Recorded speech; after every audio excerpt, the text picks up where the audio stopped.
Howdy, folks. For set 2 of our An American Songbook, we are studying and exploring folk songs, bluegrass tunes, and roots music.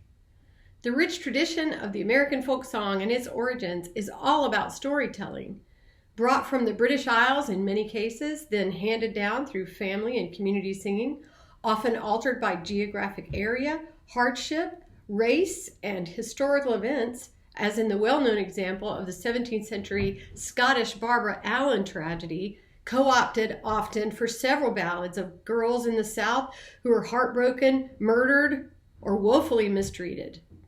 I love the description in the preface to A Prairie Home Companion folk songbook, a collection in which I found our children's folk tunes for this series.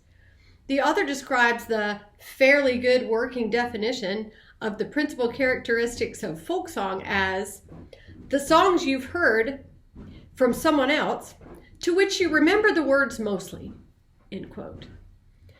I think that's so often true, isn't it? Folk songs can range from sea shanties to lullabies, from Native American ballads to parodies of old popular tunes, or from generations old nonsense songs, or even to songs which move you to tears. Another tradition born out of songs from Ireland, Scotland, and England is bluegrass. Many attribute the name of bluegrass to the original Bill Monroe and the Bluegrass Boys, who said of the genre, quote, Scottish bagpipes and old-time fiddling. It's Methodist and holiness and Baptist. It's blues and jazz and has a high, lonesome sound. That's what Monroe said of bluegrass.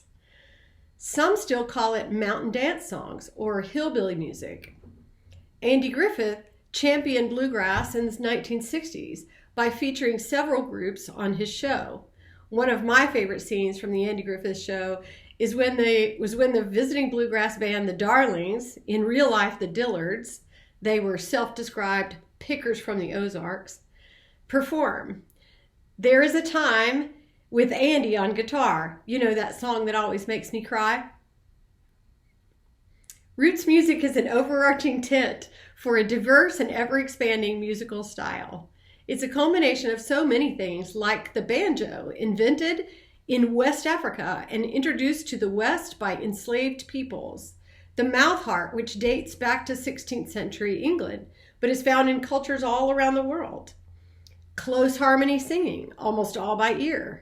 And storytelling about every aspect of the human experience, including love, loss, religion, betrayal, really, you name it.